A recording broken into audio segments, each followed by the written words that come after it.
Nous allons prier pour commencer ce programme. Éternel Dieu Tout-Puissant, ta parole nous dit, on ne met pas une lampe sous un boisseau. Au contraire, on le place sur un chandelier pour éclairer toute la maison, afin que tout ce qui entre soit éclairé. Nous voulons être cette lampe qui est placée sur un chandelier pour éclairer un grand nombre. Nous sommes la lumière du monde. Je voulais dire, nous sommes les sels de la terre. Nous prions, Seigneur, pour que notre vie puisse impacter le monde, que notre vie puisse influencer le monde, que tout genou fléchisse, que toute langue confesse que tu es le roi des rois. Nous voulons te recommander toutes les personnes que nous allons rencontrer, Seigneur, tout au long de la journée, que ce soit des personnes que tu auras placées au devant de nous pour que nous puissions leur parler de toi. Dans le nom de Jésus, nous bénissons cette journée, Seigneur. Nous prions pour qu'elle soit une journée exceptionnelle, une journée pleine de grâce. Il n'y a pas de jour qui se ressemble devant toi. À chaque jour suffit sa peine. Sois béni, dispose nos cœurs pour que nous puissions écouter ta parole. Ouvre nos yeux spirituels, nos oreilles spirituelles, pour que nous puissions exploiter ta gloire, manifester ta gloire, que nous puissions voir, vivre ta gloire, que ton Shekinah nous enveloppe à ce moment, que l'onction de Dieu soit au rendez-vous. Dispose nos cœurs ce matin, sois béni à jamais, au nom de Jésus, nous t'avons ainsi prié. Amen. Nous allons continuer avec notre sujet sur la croissance spirituelle. Nous tendons d'ailleurs vers la fin. Nous voulons parler des bénéfices de la croissance spirituelle. Quand nous grandissons spirituellement, quel en est le bénéfice? La croissance spirituelle met les croyants au bénéfice de la bénédiction de Dieu dans tous les domaines de sa vie. Donc, si nous grandissons, si nous croissons, nous sommes bénéficiaires des bénédictions de Dieu dans toute notre vie, selon Psaume 1, le verset 1 à 3. Psaume 1, le verset 1 à 3. « Heureux l'homme qui ne marche pas selon les conseils des méchants, qui ne s'arrête pas sur la voie des pécheurs et qui ne s'assied pas en compagnie des moqueurs, mais qui trouve son plaisir dans la loi de l'Éternel et qui la médite jour et nuit. Il est comme un arbre planté près d'un courant d'eau qui donne son fruit en sa saison et dont le feuillage ne se flétrit point. Tout ce qu'il fait lui réussit. Gloire au Seigneur. » Ici, la Bible nous dit, heureux l'homme qui planté près d'un courant d'eau qui donne son fruit à sa saison. Donc, le fait d'être dans le Seigneur, nous sommes comme un arbre planté près d'un courant d'eau.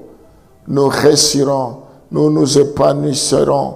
Donc, il y aura la croissance, je voulais dire l'épanouissement. Donc, la croissance spirituelle met les croyants au bénéfice de la bénédiction de Dieu. Si nous nous épanouissons, si nous grandissons, il y a épanouissement, nous verrons la bénédiction de Dieu dans notre vie, dans tous les domaines. Qu'est-ce qui en découle? Nous voyons qu'une vie réglée et équilibrée, nous aurons une vie réglée et équilibrée dans Galates chapitre 5, le verset 19 à 22. La Bible nous parle de fruits de l'esprit, car les œuvres de la chair sont manifestes, sont l'impudicité, l'impureté, la dissolution, l'idolâtrie, la magie, les inimitiés, les querelles, les jalousies, les animosités, les disputes, les divisions, les sectes. Jusqu'au verset 22. L'envie, l'ivrognerie, les excès de table et les choses semblables. Je vous dis d'avance, comme je l'ai déjà dit, que ceux qui commettent de telles choses n'hériteront point le royaume de Dieu.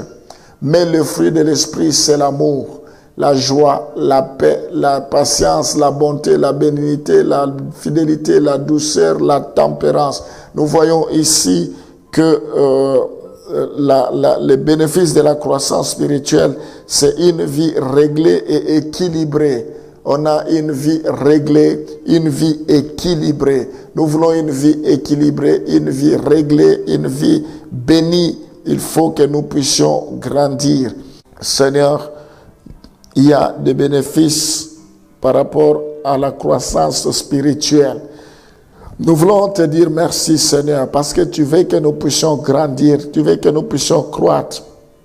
Nous voulons jouir de tous ces bénéfices éternels, notamment une vie réglée, une vie équilibrée, Seigneur, notamment la joie. Communique-nous la joie, la paix, la tranquillité, le repos, la sécurité, la protection. Nous en avons besoin, Seigneur.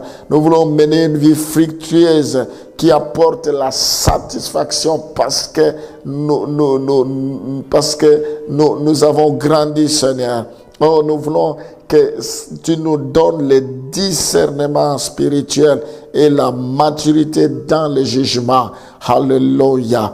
Gloire te soit rendue. Nous voulons, Seigneur, à cause de notre croissance, que tu puisses nous communiquer, que nous puissions constituer un trésor dans le ciel. Seigneur, je prie pour que tu puisses bénir chacun de tes enfants, tous ceux qui sont fidèles à ce programme. Je prie pour que leur vie change. Oh Seigneur, que cette sémence qui est tombée puisse tomber sur une bonne terre. Je prie pour que tu pourvoies tous leurs besoins. Seigneur, la Bible dit, donne-moi mon pain quotidien, que tu leur donnes le pain quotidien. La Bible dit, quel est ce père? Si son fils lui demande un pain, il lui donne une pierre. Si lui demande un poisson, il lui donne un serpent. Si vous savez, adultère que vous êtes, si vous savez donner de bonnes choses à vos enfants, combien plus forte raison je ne donnerai pas ce que mon fils demande. Seigneur, que tu donnes tout ce qu'ils ont besoin, tout ce que tes enfants désirent. Apaise leur cœur, décharge-leur de tout fardeau. Que la main de Dieu soit sur eux. Je bénis ce programme. Je bénis l'avenir de ce programme. Je prie pour que tu puisses te glorifier, que tout ce qui sera fait soit toujours pour ta seule gloire. Que l'inspiration soit au rendez-vous. Que tu déverses ton onction de grâce. Sois loué à jamais. Au nom de Jésus, nous t'avons ainsi prié. Amen.